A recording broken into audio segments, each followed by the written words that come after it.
Hello friends, today I will show you how to propagate lemon trees from cuttings using hydroponic techniques. In this video, step by step, I will guide you through the interesting process of propagating lemon tree from cuttings. First, we need to collect a healthy, vigorous lemon branches from a good variety, and it should be about 1-2 years old. Using a sharp knife, cut the branch into pieces about 10 to 12 inches long. Hydroponic propagation is a method of growing new plants, typically from cuttings or seeds, without the use of soil. Instead, the plant's roots are suspended in or continuously supplied with a nutrient-rich water solution. Hydroponic propagation works water, oxygen, and all necessary mineral nutrients directly to the root zone, allowing the plant to use its energy for growth rather than searching for resources in the soil. Now take the onion and garlic and cut them into small pieces. Onions, like many plants, contain natural phytohormones, specifically auxins and gibberellins. Auxins are the most critical plant hormones for root initiation and growth.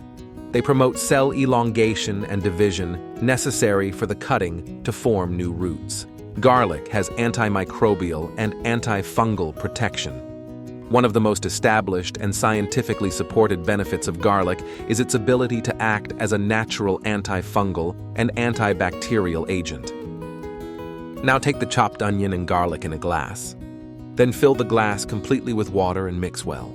Onion and garlic are excellent sources of trace minerals that can leach into your water solution, acting as a mild, natural nutrient supplement for the young lemon tree roots.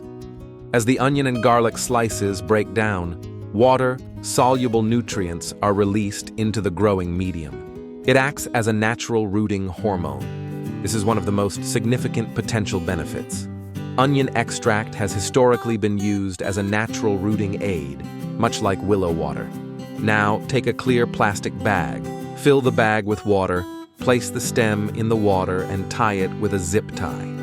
The water used in hydroponic propagation must be rich in essential macro and micronutrients like nitrogen, phosphorus, potassium, calcium, magnesium, etc. This technique is a common way to clone plants, encouraging the stem to develop roots in a water-based environment. The process involves submerging the stem in water, which provides the necessary hydration while new roots form from the submerged nodes. The most important benefit is that plants grown from cuttings are genetically identical clones of the parent tree. This ensures the new plant will produce fruit with the exact same desirable characteristics.